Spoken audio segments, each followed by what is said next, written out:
عزیزان گرامی، متوکل نے جناب امام علی نقی علیہ السلام کو بلایا. یہ جو آج جہاں روضہ سامرہ میں امام کا، یہ امام کا گھر تھا. امام علی نقی علیہ السلام کا بیت الشرف ان کا گھر تھا. اور وہ جو سرداب ہے وہاں پہ بارہ علیہ السلام کی جہاں ولادت ہوئی وہ گھر ہے امام علی نقی علیہ السلام کا. صحن یہ آپ کا صحن تھا جہاں آپ عبادت کرتے تھے، جہاں آج قبر مبارک ہے، جہاں قبر مطہر ہے وہ مولا کے گھر کا صحن تھا. وہاں آپ عبادت کرتے تھے، اپنی قبر خود تیار کر رکھی تھی. تو متوکل کو کسی نے کہا کہ کوئی جادوگر آیا ہے. اب جادو عربوں کے لیے سن رکھا تھا کہ کوئی جادو تھا. بابل سے شروع ہوا. بابل حلہ کا پرانا نام ہے، قرآن کے اندر ہے. ہاروت و ماروت، ہاروت و ماروت کا واقعہ سن رکھا ہوگا، نہیں سنا تو پڑھ لیجیے گا. ہاروت و ماروت دو جادوگر تھے بنی اسرائیل کے زمانے میں، جناب سلیمان کے زمانے میں. بے بابل ہاروت و قرآن کے اندر آیت ہے کہ بابل، حلہ کا پرانا نام بابل، نجف سے 70 کلومیٹر کے فاصلے پہ ہے حلہ شہر، اس کا پرانا نام ہے بابل. قرآن میں بھی لفظ آیا، کہتے ہیں دنیا کی سب سے قدیمی تمدن کا نام، سویلائزیشن کا نام، جہاں نمرود تھا، جہاں جناب ابراہیم علیہ السلام کو نار نمرود میں ڈالا گیا. ذہن میں آ گیا؟ تو اب یہ جادو پرانا تھا، لیکن ایک مرتبہ کوئی بنگال کا یا کہیں ہندوستان کا اس زمانے میں کوئی جادوگر اس کے پاس آیا. اس نے اس کی آزمائش کی، امتحان لیا، دیکھا ہاں واقعی جادوگر ہے. کہا فوراً جاؤ جا کے علی بن محمد کو بلا لاؤ، یعنی امام علی نقی علیہ السلام. کہا جاؤ جا کے علی بن محمد کو بلا لاؤ. ذرا جادوگر سے کہا جب یہ آ جائے نا تو تھوڑا اپنا جادو دکھانا، پتہ چلے انہیں بھی کہ ہمارے پاس جادوگر بھی ہیں. واقعہ ذہنوں میں مجھ صرف اشارہ کرنا ہے. ایک مرتبہ کہا جاؤ جا کے بلا لاؤ علی بن محمد کو. اب وہ جو بیچارہ بلانے گیا وہ سوچ رہا تھا پتہ نہیں کوئی بے بس سا امام ہوگا. امام ہو ہی نہیں سکتا بے بس، اور جو بے بس ہو وہ امام نہیں ہوتا. جس کا بس نہ چلے وہ کیسا امام؟ امام بے کس ہو سکتا ہے، بے بس نہیں ہو سکتا. ایک مرتبہ وہ چلا، سارے درباریوں سے متوکل نے کہا کہ خبردار کوئی ان کے احترام میں کھڑا نہ ہو، کوئی تعظیم نہ کرے. 400-600 افراد، دربار پورا بھرا ہوا تھا. قلعہ موجود ہے، بہت بڑا قلعہ تھا، سب بیٹھے. ایک مرتبہ وہ آدمی شہر میں آیا اور شہر کی ایک گوشے میں، ایک کونے میں ایک گھر تھا. کہا یہ علی بن محمد کا گھر. دروازے پہ دستک دی، کسی خادم نے دروازہ کھولا. کہا کس سے ملنا ہے؟ کہا علی بن محمد سے کام ہے. کہا آؤ لے چلوں. کا سامنے صحن میں دیکھ رہے ہیں وہ جو قبر کے اندر عبادت کر رہے ہیں، رات کے وقت قبر میں عبادت کر رہے ہیں. کہ وہی علی بن محمد ہے. سنیں گے نا حضرات؟ کہ وہ جو قبر میں عبادت کر رہے ہیں وہ علی بن محمد ہے. اس نے کہا ہم تو دن میں قبر کے پاس نہیں جاتے، یہ رات میں قبر میں عبادت کرتے ہیں. ایک مرتبہ آگے بڑھا، آنے کے بعد امام سے آواز ہے کہ پوچھا انت علی بن محمد، کیا آپ علی بن محمد ہے؟ امام نے کہا میرا ہی نام ہادی ہے. ایک مرتبہ کہا آپ کو متوکل نے دربار میں بلایا، اب میں اپنے انداز سے پیش کروں گا، امام کیسے چلے ہوں گے. اس نے ایک مرتبہ امام سے کہا آئیے میرے ساتھ چلے. امام نے فوراً قبر سے قدم باہر نکالا. ابا قبا پہن رکھی تھی، ولایت کی قبا اوڑھ رکھی ہوگی، امامت کی ابا لے رکھی ہوگی، سر پہ عصمت کا تاج ہوگا، ہاتھ میں تولا کی تسبیح ہوگی، تبرہ کا ڈنڈا ہوگا. اب امام علیہ السلام چلنے لگے. اس نے کہا میں آپ کو راستہ دکھاؤں. امام نے کہا ہادی تیرا نام ہے یا میرا نام؟ جیسے ایک مرتبہ امام علیہ السلام نے کہا نا ہادی تیرا نام ہے، اس نے کہا ہادی تو آپ ہیں. امام نے کہا پھر میں راستہ جانتا ہوں. پتہ نہیں لوگ ہیں یا نہیں. ایک مرتبہ امام نے فرمایا کہا میں پھر راستہ جانتا ہوں، دکھانے کی ضرورت نہیں. جو دنیا کو راستے دکھانے آیا ہو وہ ہادی ہوتا ہے، اور جو خود راستے سیکھنے کا محتاج ہو وہ ہادی نہیں ہوتا. امام ایک مرتبہ چلے اور اپنے ہی انداز سے چلتے ہوئے دربار پہنچے. جیسے ہی دربار متوکل کے آئے تو متوکل نے کہا تھا سب سے کوئی احتراماً کھڑا نہ ہو.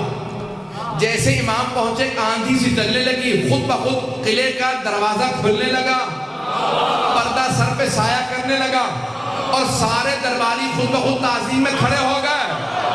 خود متوکل اپنے تخت پہ کھڑا ہو کے کہہ رہا تھا فرزند رسول تشریف لائیے، یہ آپ ہی کا حق ہے. میرے تو وڈیرے بھی کہہ گئے اگر آپ نہ ہوتے تو ہم ہلاک ہو جاتے.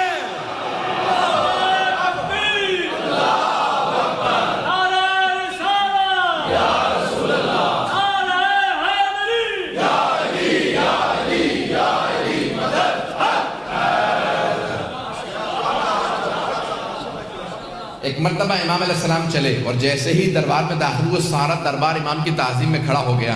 متوکل نے کہا فرزند رسول تشریف لائیے. امام نے کہا ہمیں تیرے تخت سے ظلم کی بو آتی ہے, ہم تخت پہ نہیں بیٹھتے. امام کے لیے ایک مرتبہ مسند بچھائی گئی اور ایک سامنے میز نما شیشے کو رکھا اور کہا امام کے لیے کھانا لگا دیا جائے. اس نے جیسے کھانا رکھا فوراً اپنے جادوگر کو آنکھوں سے اشارہ کیا کہ اپنا جادو دکھا. واقع ذہنوں میں ہوگا اگر لوگ ہیں یا نہیں ہیں, مجھے تو اشارہ کرنا تھا. جیسے امام نے ہاتھ بڑھایا نا تو روٹی امام کے ہاتھ سے سرک گئی. امام روٹی تھوڑی دور ہو گئی. امام نے کہا جو بھی ہے باز آ جائے.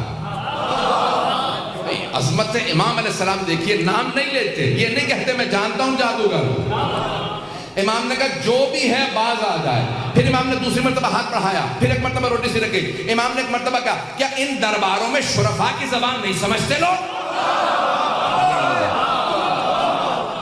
اب تیسری مرتبہ امام نے روٹی کی طرف ہاتھ بڑھایا, ابھی پھر بھی وہ باز نہیں آیا. سارا دربار دیکھ رہا تھا جادوگر اب کیا کرتا ہے. جیسے ہی امام نے ہاتھ بڑھایا, جیسے ہی تیسری مرتبہ روٹی ہاتھ سے سرکی, اس دیوار کے اوپر غالیچہ تھا, غالیچے پہ ایک شیر کی تصویر بنی تھی. لیکن جادوگر کو جواب دینا تھا, پتہ نہیں لوگ پہنچ رہے نہیں پہنچ رہے. جادوگر کو جواب دینا مقصود تھا, اسے بتانا تھا تو جادوگر ہے, ہم صاحب اعجاز ہیں. امام نے ایک مرتبہ وہ جو دیوار کے اوپر غالیچہ تھا, غالیچے کو دیکھا جس پہ اسد کی, شیر کی تصویر بنی تھی. عربی زبان میں شیر کو اسد کہتے ہیں. امام نے شیر کو دیکھ کے عربی میں کہا ایھا الاسد, او شیر تو دیکھ رہا تیرے ایمان کی توہین ہو رہی ہے. ایک مرتبہ سارا بندہ پریشان ہونے لگا. لگ یہ رہا تھا کہ غالیچے پہ جو شیر کیا عکس بنا ہے وہ عکس نہیں رہا, شیر بن رہا ہے. وہ شیر بن کے آگے بڑھا. نہ اس نے امام سے پوچھا کہ کسے کھاؤں. ایک مرتبہ جادوگر کی طرف بڑھا, اسے بغیر خون کا قطرہ گرائے پورا نکل گیا.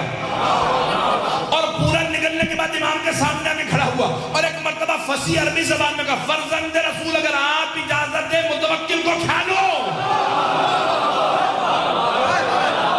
متوکل نے ہاتھوں کو باندھا, کہا فرزند رسول اس سے کہیے واپس چلا جا, یہ دوبارہ عکس بن جائے. امام نے اشارہ کیا واپس چلا جا. کہا وہ میرا جادوگر تو واپس کر دے, وہ بہت قیمتی تھا, میں ہندوستان سے ہند سے لایا تھا. عربی میں ہندوستان کو ہند کہتے ہیں. کہا میں ہند سے لایا تھا, وہ معمولی نہیں تھا. اس شیر سے کہیں میرا ساحر میرا جادوگر واپس کر دے. ساحر عربی میں کہتے ہیں جادوگر کو. امام نے کہا جب جناب موسیٰ کا عصا اژدہا بنا تھا, اس نے فرعون کے جادوگروں کی رسیوں کو کھا لیا تھا. لیکن جب جناب موسیٰ نے اٹھایا تو دوبارہ عصا بن گیا. جب عصا بنا تو اس نے جادوگروں کی رسیوں کو اگلا نہیں تھا. اگر جناب موسیٰ کا عصا واپس کر دیتا تو یہ بھی واپس کر دیتا.